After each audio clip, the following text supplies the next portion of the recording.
Hello, everyone. Welcome back. I'm Kris. I just did part one. This is part two. YouTube's darkest corners. Um, this will be one video. Just don't want to search it. Okay, good. He doesn't really give anything away. That's good and bad. Okay. Well, before we get started, you can click that thumbs up. That helps me out tremendously. Subscribe to the channel. See, I subscribe to his channel. This is the Void, by the way. And you can donate to the channel through the thanks button. Should be located about there on mine. And if you do and you request a video, I'll give you a heart, and then your name sponsors that video. You don't have to. You can donate and not request anything, or you don't have to donate. You can still request. It just takes a little bit longer to get to. You also don't get that little added sponsoring the video shout out. What are you doing? This dog's chewing on my socks. Okay. Let's get into the video.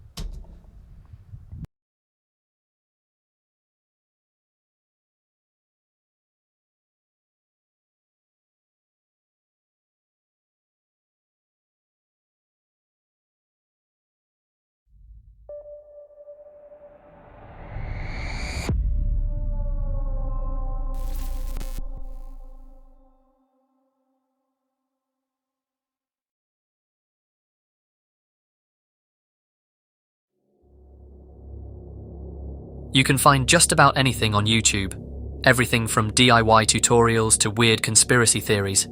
But if you dig a little deeper, you'll come across some pretty disturbing stuff that you wouldn't expect to see. One such place is on a channel called May May. May May is home to over 240 videos, all focused on dogs, but not in a cute or playful way. The videos and thumbnails show these animals in uncomfortable and suggestive situations that are hard to watch. It's the kind of content that makes you wonder how this is even allowed on a platform like YouTube. And do you know what's really mind-blowing? The channel's reach. We're talking millions of views and thousands of subscribers engaging with content that should never be there in the first place. How did this get so popular? And more importantly, why is it still up? The stuff on May May isn't what you'd expect to find on a platform like YouTube. They're using dogs in a way that feels really off, even exploitative. The thumbnails show the dogs in awkward, almost suggestive positions, and the video titles are just as unsettling. Some of the titles include, "The funny mum dog playing with human." "The mum dog is playing with cucumber." "We're working to massage my mum dog." It's clear that these videos are designed to provoke a reaction, but not in the way typical pet channels do. When you actually watch the videos, it becomes obvious how exploitative they really are.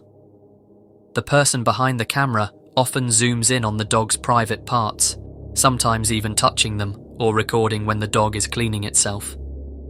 What's really unsettling is the kind of audience these videos are pulling in.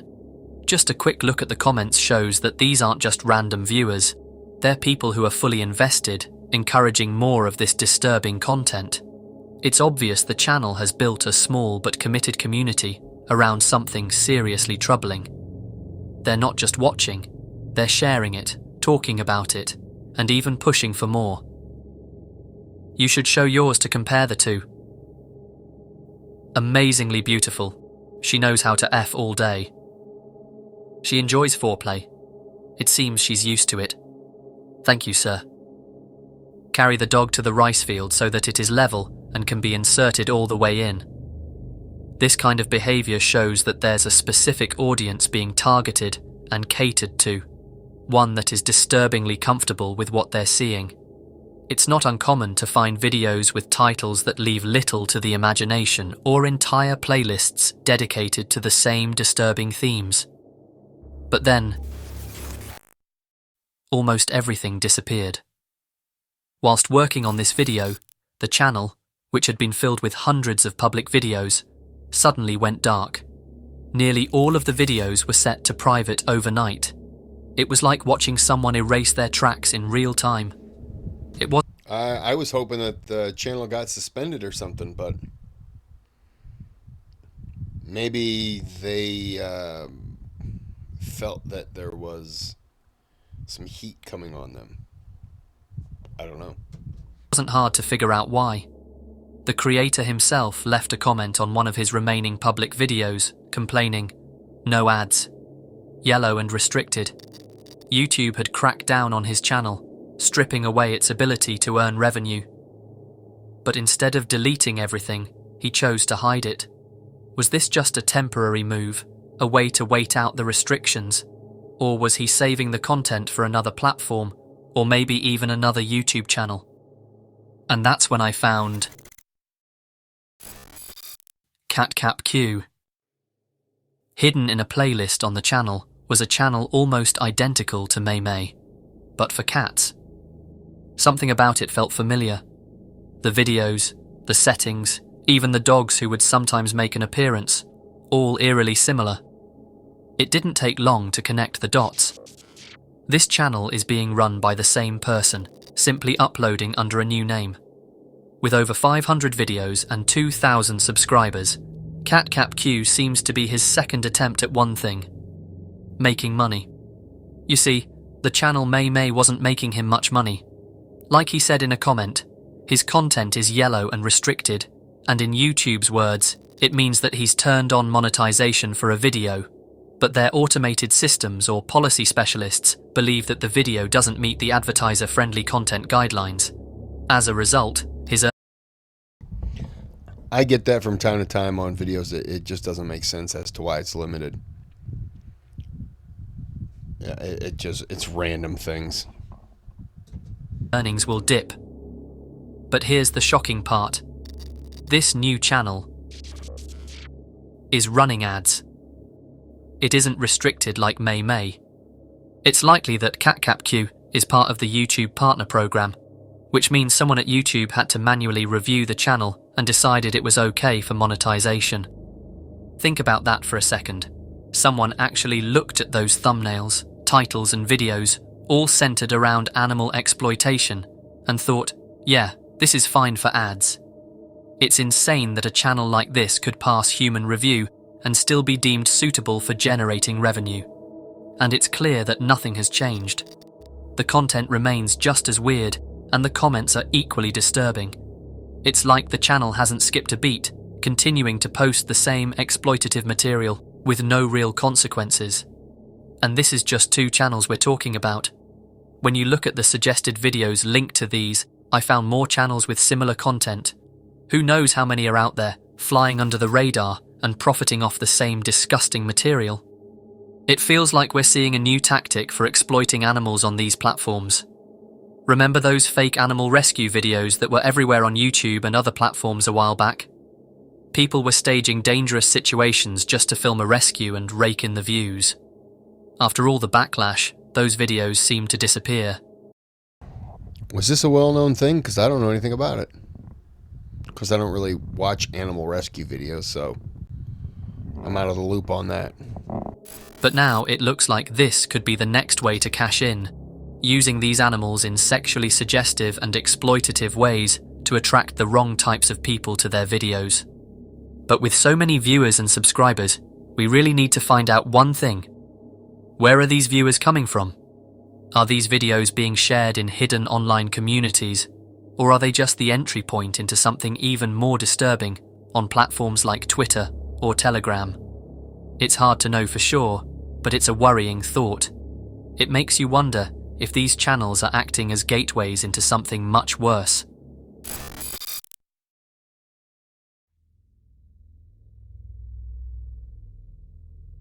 There's something about abandoned YouTube channels that just feels off. Maybe it's the silence that hangs around, like an empty room frozen in time. And when those channels are used as personal diaries, it gets even creepier. It's like stumbling across someone's private thoughts, their innermost feelings laid bare for the whole world to see, even if they didn't realize it at the time. One such channel is MOSB46PGH, created by George Alfred Sodini on February 8th, 2008. Only 2 videos were ever uploaded. They seem ordinary at first, just a man talking to the camera. But as you watch, there's an undercurrent of something darker.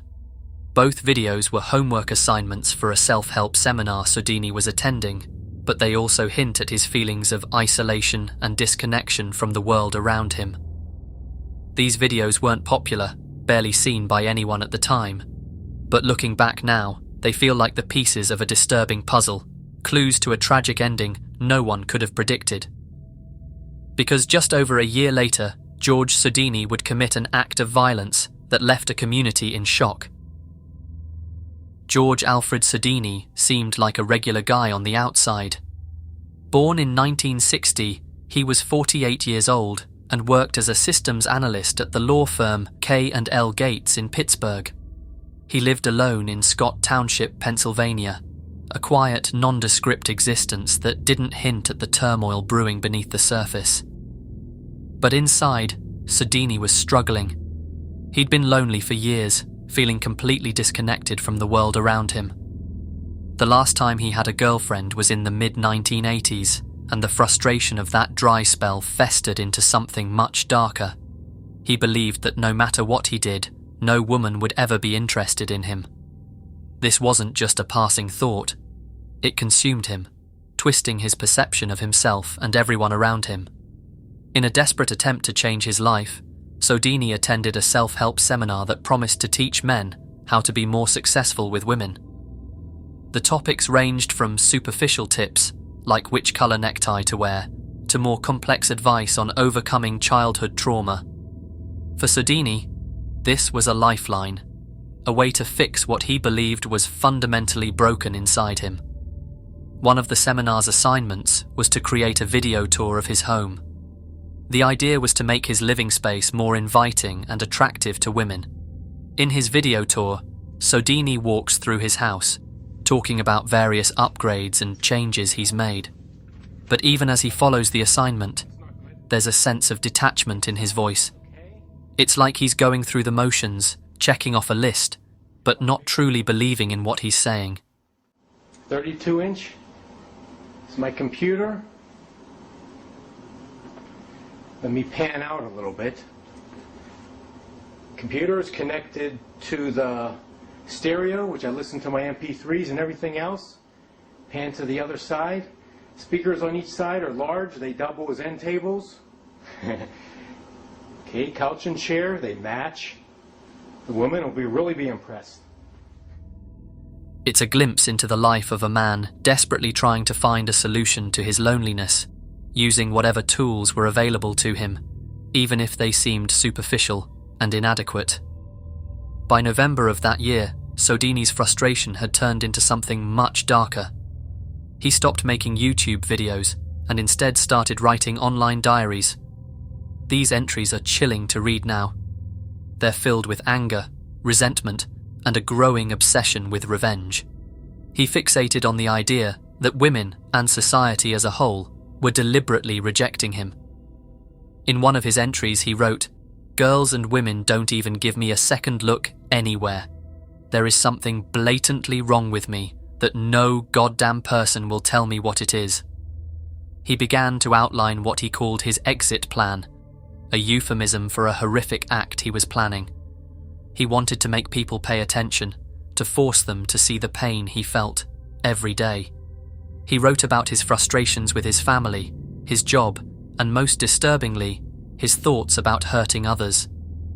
"Many of the young girls here look so beautiful as to not be human. Very edible," he wrote in December 2008. In January 2009, George Sodini made his first attempt to carry out the attack he had been planning for months. He walked into the same LA fitness gym with guns loaded and ready. But at the last moment, something stopped him. "I chickened out," he wrote in his diary afterwards. "I brought the loaded guns, everything. Hell." For most people, backing out would have been a turning point, a chance to reconsider and get help. But for Sodini, it seemed to deepen his resolve.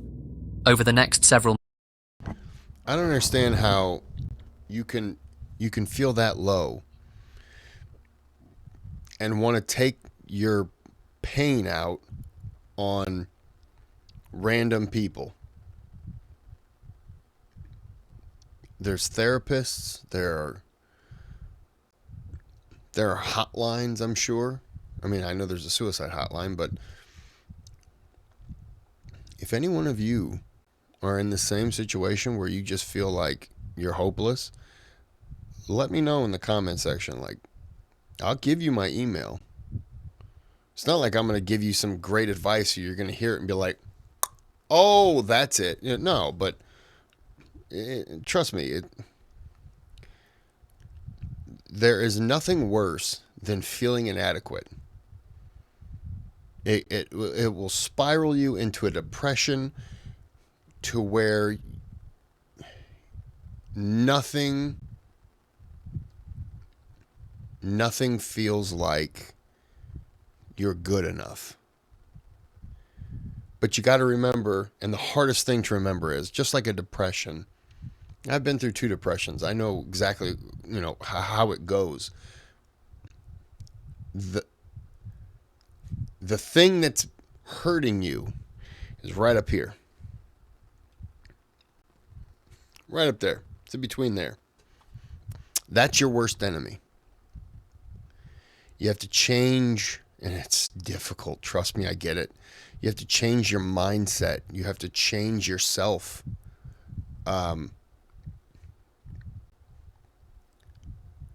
If you feel worthless and you just want to sit in a dark room, make some space and exercise in that dark room. Make yourself do it. Go for a walk. Go for a walk, listen to music. Go on a trail. Ride a bike. These aren't going to solve the issue. But what you're trying to do is you're trying to get yourself out of that mental funk, and you make changes to where you can start to take the negativity and turn it into a positivity. And I mean exercise, work on your body.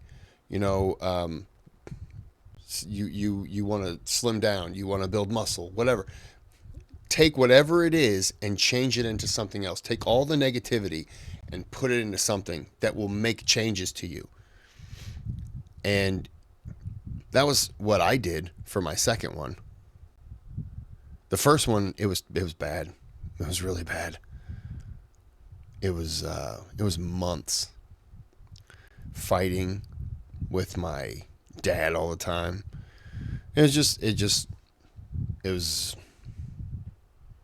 I was never suicidal, and never have been, never thought about it. Not even ever something that I would ever do. But that feeling of, I just want to go, I want to like run away and never be hurt. I never want these people around me to know what happened to me. I want to go live, change my name, whatever, but I don't want that. I want to punish them. But not all of them did anything. You got to get out of this mindset of hurting others to make yourself feel better. You got to make changes to yourself. And it's not that you're making making changes to your mentality by making these changes. Exercise, go for a walk. You're trying to get out of that routine of, and I hate to say it, but of self-pity. Like this guy says, I'll never get a woman. And I understand that if he's looking for a companion, an escort is not companion. He's looking for that emotional connection. Okay, I understand that. But when he says, no one will help me, no one anywhere, if you're asking the same people who aren't honest with you, they'll never give you the truth.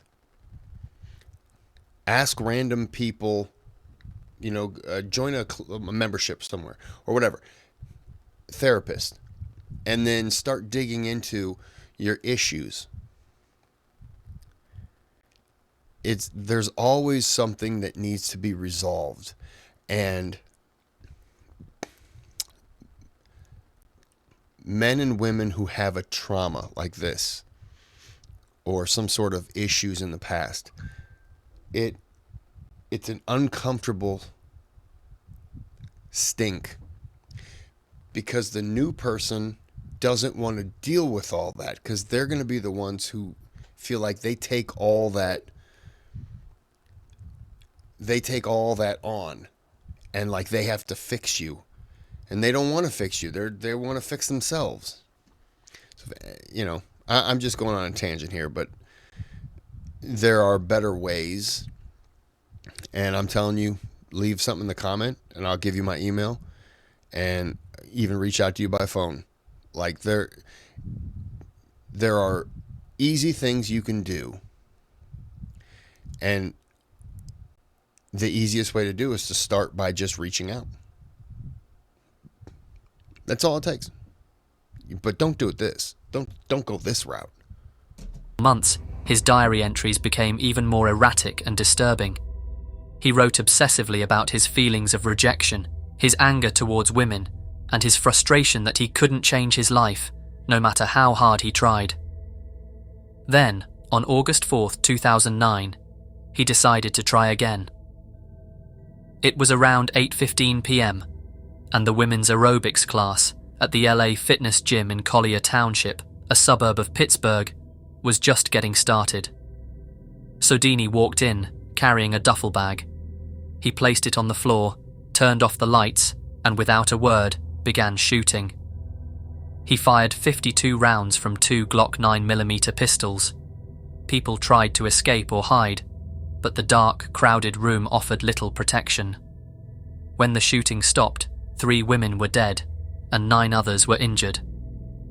Sodini then took his own life with a .45 caliber revolver. A third gun, a .32 caliber pistol, was found in his pocket, but it hadn't been used. The victims who lost their lives that night were Heidi Overmere, 46, Elizabeth Gannon, 49, and Jody Billingsley, 38. They were ordinary women who had come to the gym expecting nothing more than their usual workout, unaware that their lives would be cut short in such a senseless act of violence. George Sodini's YouTube channel is still up to this day, leaving a disturbing digital remnant of a man disconnected from reality. It's eerie to watch him talk about his home, almost as if he's trying to convince himself that he's okay. But there's a hollowness in his words, a sense that he's disconnected from the reality of his own life. The videos aren't cries for help. They're more like a strange, forced performance from someone who's already slipping away. What remains on his channel now is a haunting reminder of a disturbed mind, detached, isolated, and utterly alone. There's no redemption or understanding to be found, just the remnants of a man who was far gone long before anyone noticed. I'm going to post this and see what comes back.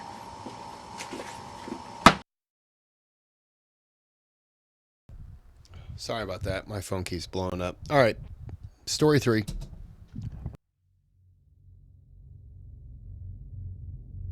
Family vlogging channels seem innocent enough, just parents sharing their everyday lives.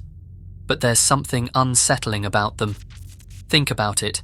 Kids growing up with a camera in their face, their every tantrum, every tear, every embarrassing moment broadcast for millions to see. It's like living in a reality show they never signed up for. And it's no surprise these channels often get slammed with criticism. One of the most notorious was 8 Passengers. Ruby Franke, the mum behind the channel, built her brand around being the picture-perfect parent, guiding her 6 kids through life with a firm hand and a strict set of rules. On the surface, it all looked pretty wholesome. Family dinners, morning routines, and good old-fashioned discipline. But if you looked closer, things weren't quite right. The cracks in that perfect facade started showing. What felt like loving guidance to some seemed more like control and punishment to others. Behind closed doors, the reality was far more disturbing. The story of 8 Passengers went from wholesome family content to a disturbing glimpse into a home where control and punishment were routine, as people learned what was going on when the cameras stopped rolling. Ruby Frankie started the 8 Passengers YouTube channel in January 2015, right when family vlogging was taking off. YouTube was flooded with parents documenting their daily lives, and Ruby's channel quickly stood out. It wasn't just cute kids and family adventures. Ruby was sharing her no-nonsense approach to parenting, and people couldn't get enough. By the next year, her videos were pulling in tens of thousands of views. She told a local news station that filming her family helped her live in the present and just enjoy the kids. Her vlogs painted a picture of a typical suburban Mormon family, homeschooling, cooking together, and handling the chaos of raising 6 kids: Shari, Chad, Abby, Julie, Russell, and Eve. It was the kind of content that felt both relatable and aspirational. But it wasn't all praise. As more people tuned in, some started to feel uneasy. Ruby's idea of tough love sometimes felt a little too tough. Punishments, like withholding meals or sending kids to isolation for minor misbehaviors, rubbed a lot of people the wrong way. What some saw as strict parenting, others saw as crossing a line. But as the audience grew, so did the criticism. Little things in the videos started catching people's attention. An offhand comment here, a stern reprimand there. The more people watched, the more they began to question what was really happening in the Frankie household. Was it just strict parenting, or was there something more going on? Behind the scenes, the picture-perfect image was starting to crack, and viewers were beginning to see that the story Ruby was sharing wasn't the whole truth. In August 2019, the Frankies sent their oldest son, Chad, to the Anasazi Foundation Wilderness Therapy Program. This wasn't your typical summer camp. It was a program for teens struggling with behavior issues and family conflicts. Ruby and Kevin didn't give many details, just that it was due to an accumulation of things over the years, and that Chad needed to develop some very basic maturity. The whole explanation was pretty vague and left people wondering what was really going on. Not long after, Chad dropped a bombshell in another video. He had been sleeping on a beanbag for 7 months as punishment. Why? Because he was playing pranks on his siblings. That was a turning point. Fans who had supported Ruby's strict parenting style started to feel uneasy. Sleeping on a beanbag for months seemed extreme, even for a prank. By June 2020, things escalated when concerned viewers called Child Protective Services after seeing more troubling signs in the videos. CPS did visit the Frankies' home, but nothing really came of it. Ruby's parenting methods continued to be front and center on the channel, and so did the controversy. Later that year, a petition popped up calling for an investigation into the family. It quickly gathered almost 18,000 signatures. What once looked like a model family was now being accused of crossing serious lines. Then, in 2021, Ruby shared something that left viewers shocked. She said that she and Kevin decided not to give their 2 youngest kids any Christmas presents that year because they had been selfish. Instead, they'd have the gift of love from their parents while watching their older siblings open all the gifts. Yeah, I'll pass on that love then, please. Give me some gifts, woman. It was meant to teach them a lesson, Ruby said.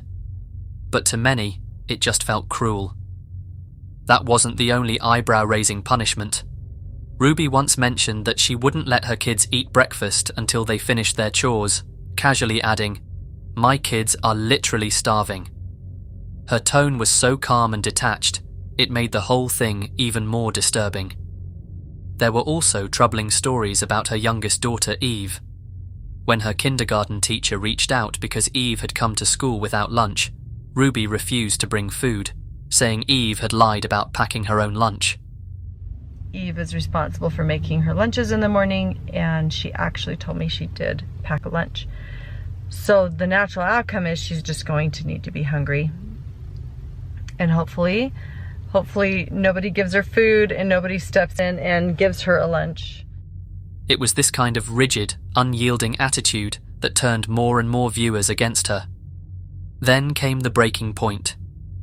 In August 2023, one of Ruby's sons escaped from Jody Hildebrandt's house, one of Ruby's business partners, where he had been staying, and ran to a neighbor's house asking for food and water.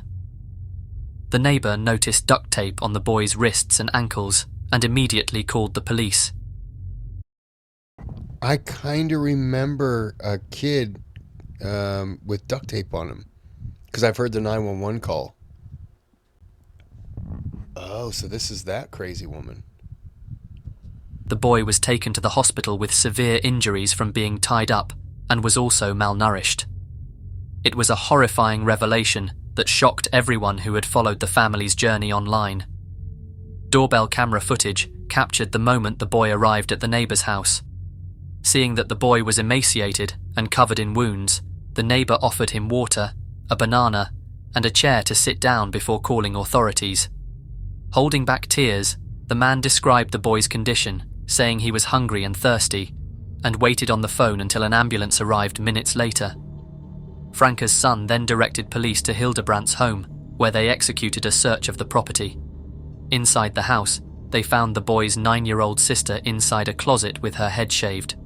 Ruby and Jody would be immediately arrested.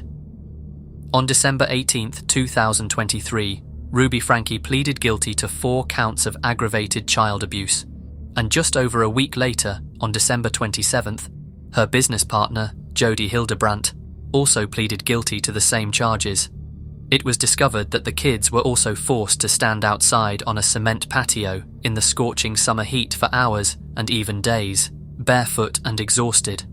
The abuse was so severe that the children started to believe they deserved it. Investigators discovered that Ruby and Jody's actions were driven by a disturbing mix of religious extremism and the belief that this suffering would somehow cleanse the children of their sins. On February 20th, 2024, Judge John J. Walton sentenced both women to serve between 4 and 30 years in the Utah State Prison.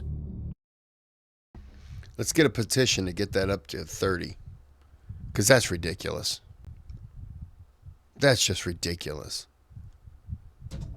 Under Utah's indeterminate sentencing laws, their fate now lies with the Utah Board of Pardons and Parole.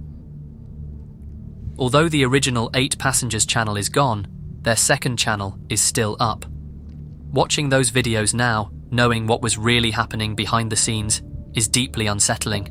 The smiles, the seemingly perfect family moments, it all feels like a sinister facade hiding the grim reality that was unfolding off camera.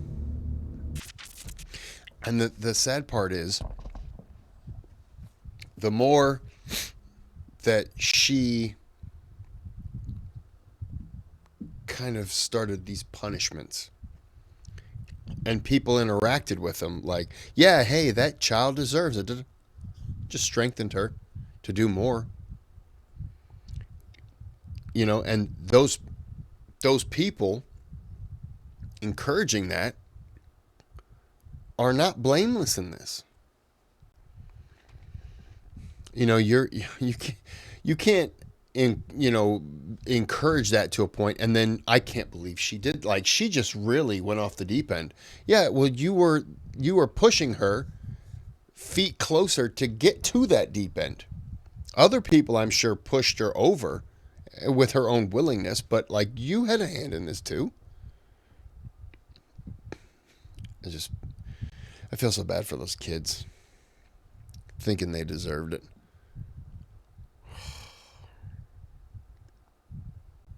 That's too bad. I hope that